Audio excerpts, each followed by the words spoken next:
Hello viewers, কেমন আছেন সবাই? আশা করি সবাই ভালো আছেন। আজকে আমি যে মুভিটি এক্সপ্লেন করতে যাচ্ছি এটি 2021 সালে রিলিজ হওয়া অস্ট্রেলিয়ান মুভি, যার নাম গ্রেট হোয়াইট। তো এখানে কি হয়েছে, 5জন যাত্রী সমুদ্রের উপকূল থেকে মাইল দূরে ফেসে যায় এবং তাদেরকে দুটি দুর্দান্ত সাদা হাঙর ঘিরে ফেলে। এরপর তারা কি আদৌ সেখান থেকে উদ্ধার হতে সক্ষম হয়? আসুন আমরা সম্পূর্ণ ভিডিওটি দেখি। আমি রাহুল, আপনারা দেখছেন দ্য বং সিনেমা। বন্ধুরা, মুভিটির শুরুতেই আমরা একটি ছেলে ও একটি মেয়েকে দেখতে পাই। তারা সমুদ্রের সৈকতের পাশে বেশ স্নান করছে। মেয়েটি হঠাৎ হাঙরকে দেখতে পায়। হাঙরটি তাদের চারিদিকে ঘুরে বেড়াচ্ছে। নিজেদের রক্ষা করার জন্য তারা নৌকার কাছে যেতে থাকলে মেয়েটি দেখতে পায় তার বয়ফ্রেন্ডকে হাঙরটি মেরে ফেলে এবং সেই জায়গাটা পুরো রক্তাক্ত হয়ে যায়। এবার মেয়েটি নিজেকে বাঁচানোর জন্য কান্না করতে করতে নৌকার উপরে উঠলে হঠাৎ একটি লোহার রড তার গায়ে লেগে মেয়েটিও জলে পড়ে যায়। এই ঘটনা ঘটেছিল 2 দিন আগে। 2 দিন পর আমরা যে ছেলেটিকে দেখতে পাই, ইনি হচ্ছেন চার্লি। ইনি একজন প্রাক্তন সামুদ্রিক জীববিজ্ঞানী, যিনি বর্তমানে একটি চাটান প্লেন ব্যবসা চালান। তার পাশে যে মেয়েটিকে আমরা দেখতে পাচ্ছি সে চার্লির প্রেমিকা।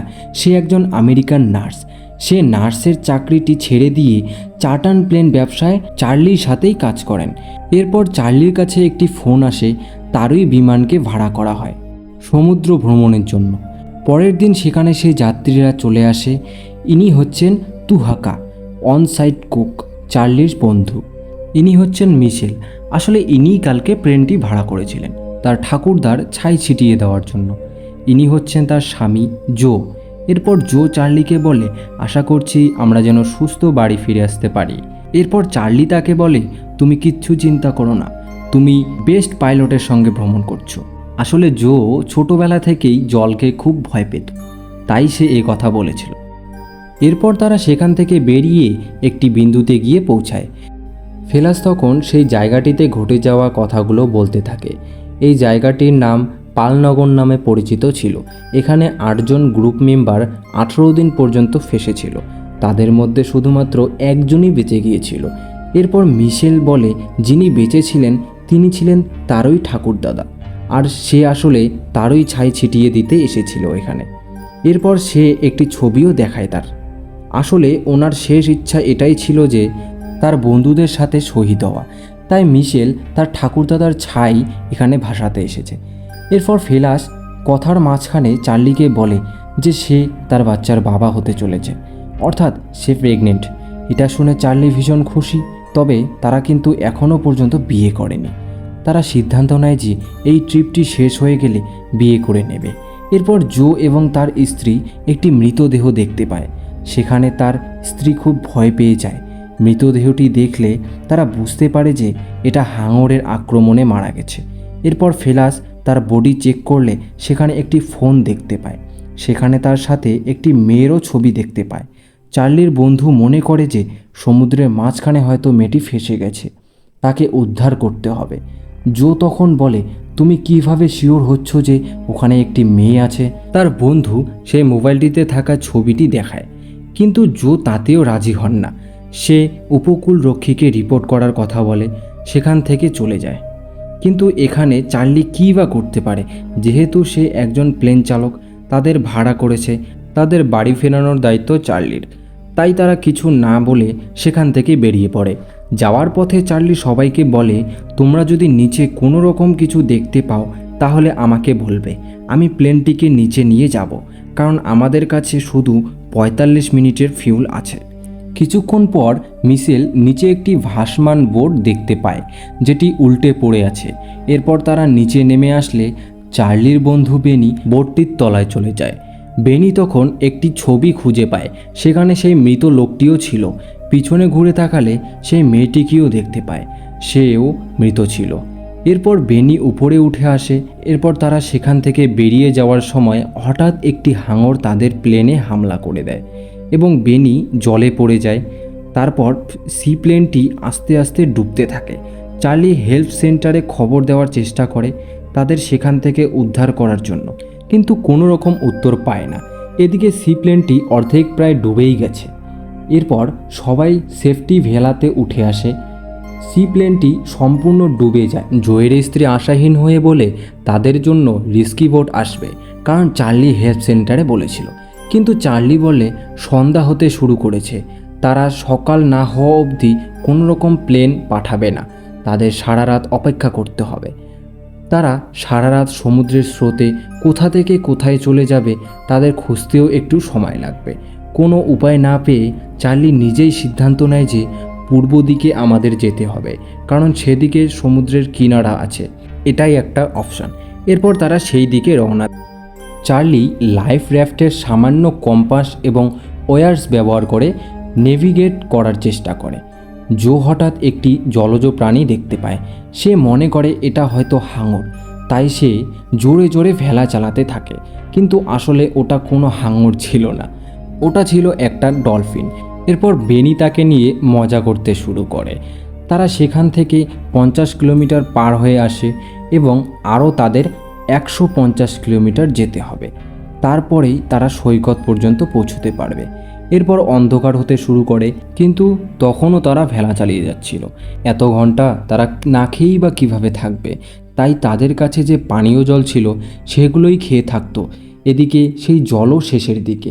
ক্লান্ত শরীরে জো এবং মিশেল ভেলাটি চালানোর সময় মিশেল হঠাৎ ঘুমিয়ে পড়লে তার হাত থেকে একটি প্যাডেল পড়ে যায়। এরপর চোখ খুলে দেখে তার হাতে সেই প্যাডেলটি নেই।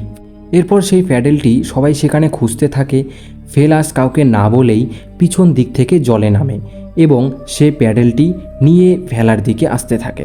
তার পিছনে একটি হাঙর আসতে থাকে, কিন্তু ফেলাসকে কোনোরকমভাবে ভেলাতে তুলে নেয়। এরপর মিশেলের কাপড় বদলাতে একটু অসুবিধা হচ্ছিল, তখন বেলি তাকে সাহায্য করার জন্য গেলে জোয়ের খুব রাগ হয় এবং তাকে মারতে শুরু করে। তাদের সেই লড়াইয়ে বেলি জলে পড়ে যায়। আসলে জো তাকে ইচ্ছে করে ফেলতে চায়নি।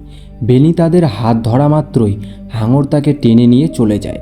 এরপর সেখানে বৃষ্টি হতে থাকলে সেই বৃষ্টির জল একটি বোতলে ভরতে থাকে এবং তারা সেই জল একটু একটু করে সবাই পান করে, কারণ সমুদ্রের জল যেহেতু নোনা তাই তারা সেটা পান করতে পারবে না। এরপর চার্লি হাঙরকে মারার কৌশল বোঝানোর চেষ্টা করে।